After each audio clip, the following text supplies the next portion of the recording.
Nous voulons t'écouter, Seigneur. Nous croyons que tu es fidèle et ta parole nous donne la vie, ta parole nous restaure, ta parole nous bénit, ta parole nous fortifie. Gloire à ton nom, Seigneur. Dans le nom de Jésus-Christ de Nazareth, nous avons ainsi prié, nous disons Amen. Nous acclamons le Seigneur.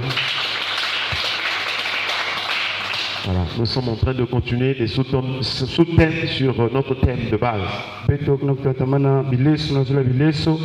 Et nous sommes en train de voir quelques signes de la détresse. Nous en sommes encore au premier signe. Et ce signe, c'est la fosse. Et aussi, en ce qui concerne la fosse, nous sommes en train de voir aussi quelles sont les significations de la fosse selon la Bible. Et le premier signe, nous avons parlé de l'état de maladie. Donc, l'état de maladie aussi peut être défini comme une fosse. Et c'est pourquoi dans le psaume 107,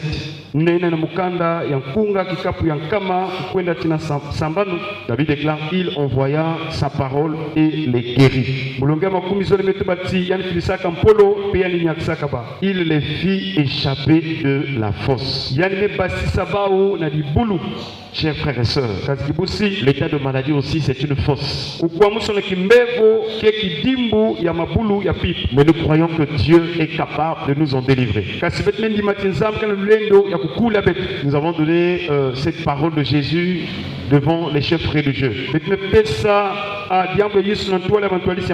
Il a dit que si quelqu'un n'a qu'une brebis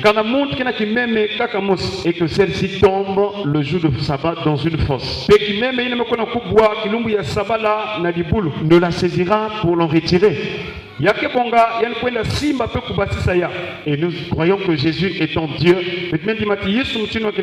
la brebis dont Jésus parlait, ce n'est plus un animal, mais c'est l'image d'un homme. Parce que Jésus est le bon berger. Il est le berger des brebis. Et étant bon berger ou berger de brebis, il est venu pour sauver l'humanité. Est-ce qu'on peut acclamer le Seigneur?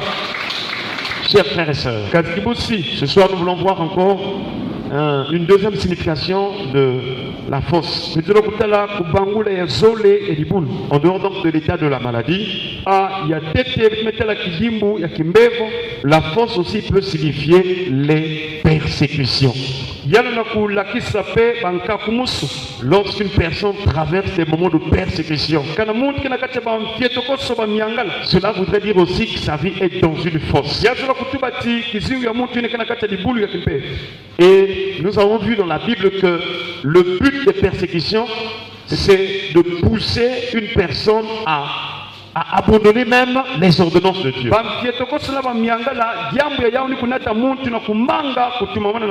Beaucoup de gens n'obéissent plus à la parole. Beaucoup de gens sont allés vers les charlatans à cause des persécutions.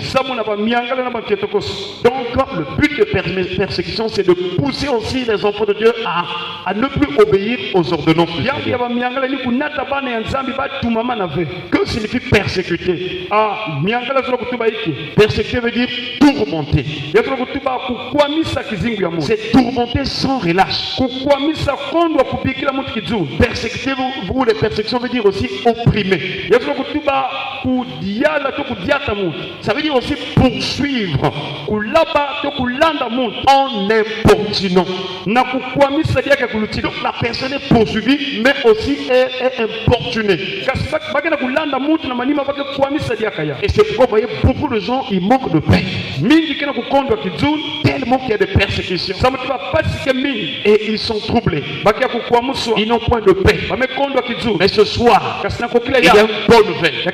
Si tu es persécuté, il y a une personne qui s'appelle le prince de paix. Et il est capable de te délivrer des persécutions pour te donner la paix. Tout ce qui était tourmenté par des démons, quand il rencontrait Jésus, Jésus chassa les esprits par sa parole. Et il les guérissait. Est-ce qu'on va acclamer le Seigneur? Que le Seigneur te guérisse ce soir au nom de Jésus. Qu'il te délivre de toute persécution au nom de Jésus. Chers frères et sœurs, dans le psaume 119,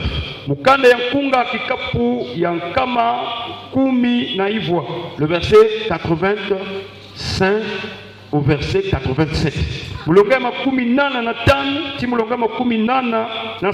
Il est écrit: des orgueilleux creusent des fosses devant moi. Ils n'agissent point selon ta loi. Quand on parle des orgueilleux, la Bible c'est aussi des méchants. Tous tes commandements ne sont que fidélité. Il me persécute sans cause.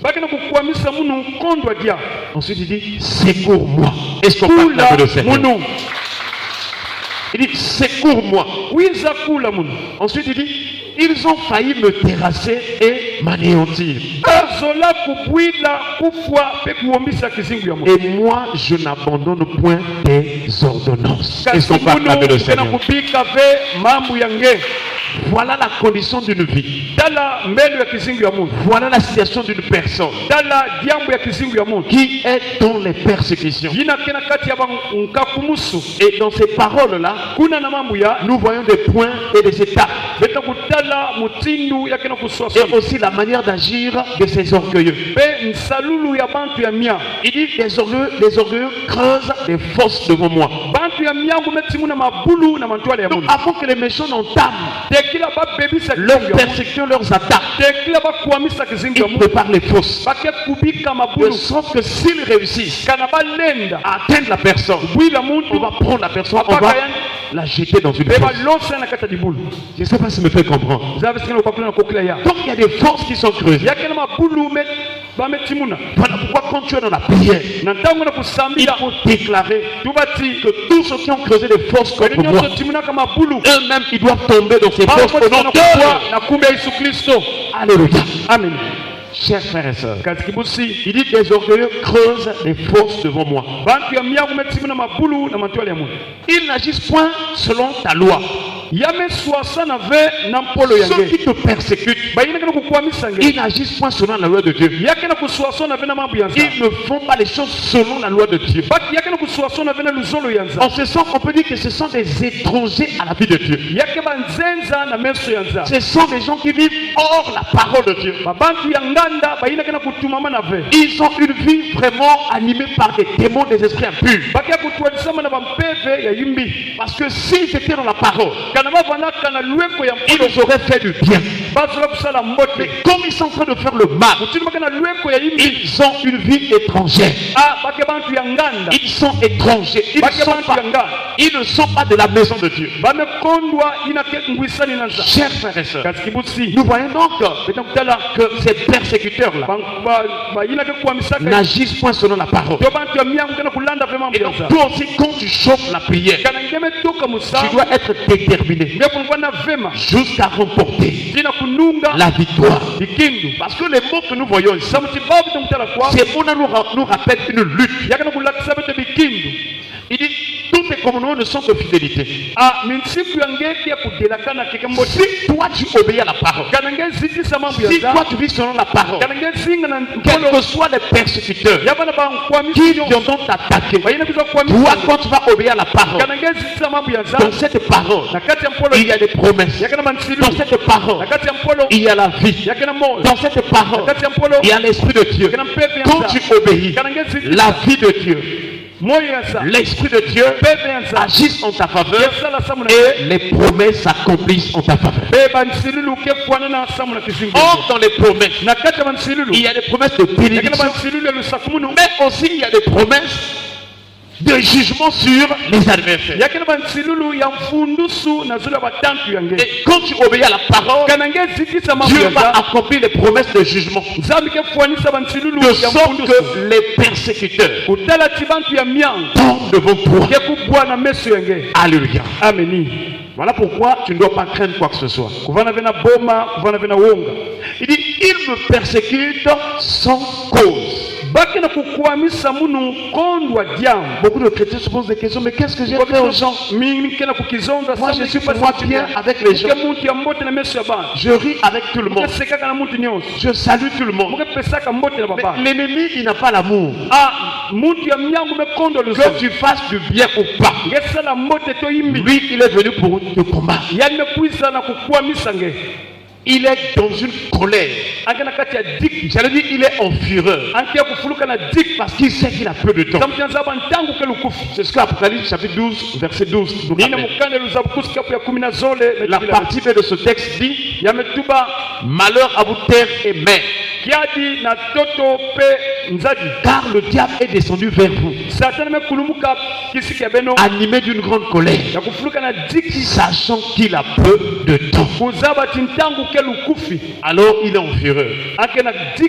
Voilà pourquoi il va toujours te combattre, même sans cause. Et c'est pourquoi tu dois être toujours dans une position aussi de combat spirituel. Alléluia. Amen. Chers frères et sœurs, il persécute sans cause. Comment faire pour s'en sortir de ces persécutions? Le psalmiste dit: secours-moi. Donc quand tu pries même à la maison, il y a des moments où tu es en train de prier. Seigneur, secours-moi. Seigneur, secours-moi. C'est une prière d'invocation. C'est une prière où tu appelles Dieu au secours. Nous avons à rappeler que notre secours c'est l'éternel. Et l'éternel c'est Jésus-Christ. Est-ce qu'on peut acclamer le Seigneur? Secours-moi. Une courte prière, mais elle est puissante. Seigneur, secours-moi. Et il viendra à ton aide. Et le psalmiste, quand il a fait la prière, il était rassuré. Ensuite il rappelle: ils ont failli me terrasser. Comme il a déjà fait la prière, il est rassuré que même s'ils sont je ne sais pas combien, il ne peut plus nous terrasser. Mais il rappelle quand même, comme nous disons, moins. Ils ont failli me terrasser. Toi aussi tu as vécu des situations pareilles où tu étais au bord de la mort. C'est-à-dire c'était comme fini. Tu étais au pied du mur. Mais l'Éternel, il est fidèle. Là où il restait une minute, là où il restait quelques secondes, il est venu pour te relever. Est-ce qu'on peut acclamer le Seigneur?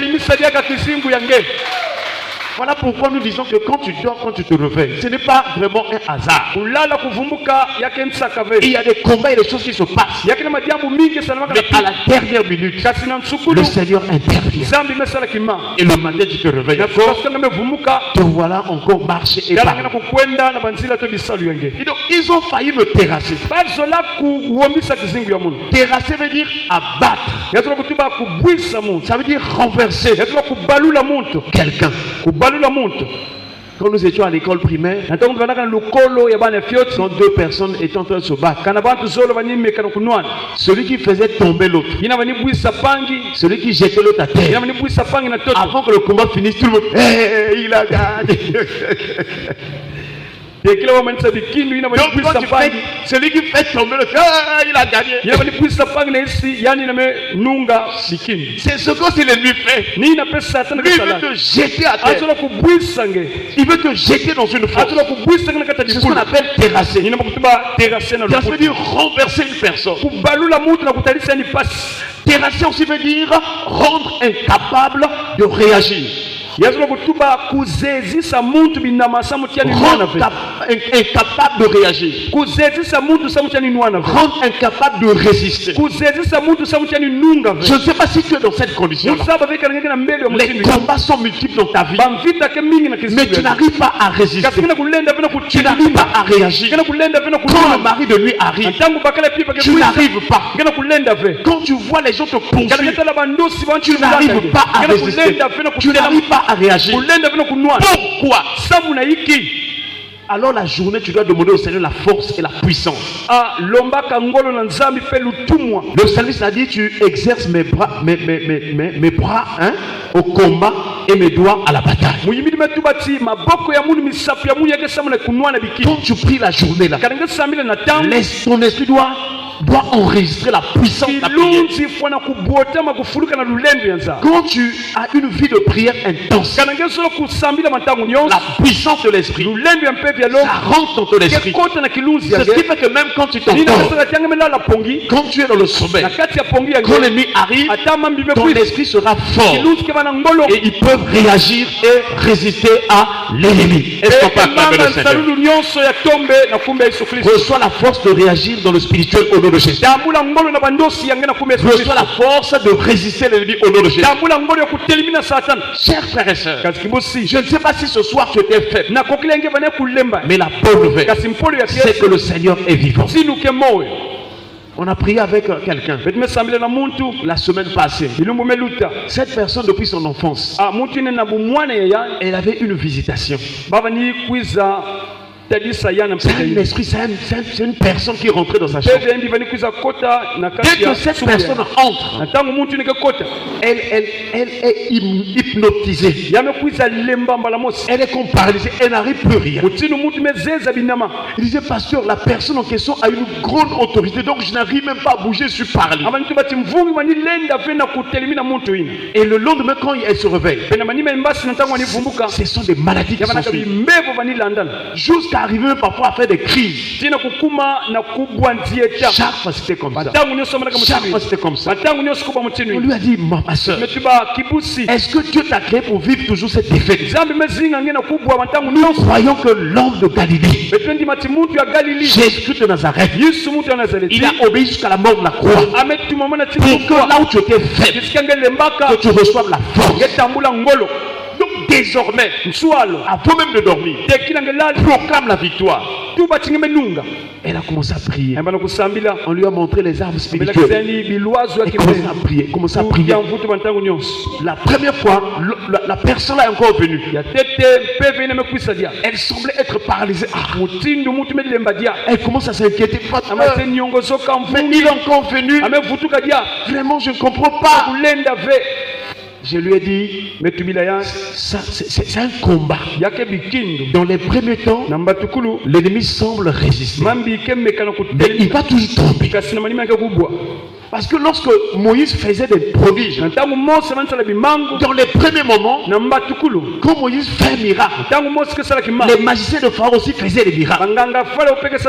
Mais est arrivé un moment où Dieu frappa l'Égypte des ulcères. Et Pharaon et ses magiciens, ils étaient frappés. Au point où les magiciens ont dit à Pharaon, laisse aller ce peuple, car c'est ici le doigt de Dieu. Alléluia. Amen. Donc si tu traverses les combats, il faut continuer à prier jusqu'à ce que tu puisses avoir la victoire. Même si apparemment tu sembles tomber, tu dois continuer à prier.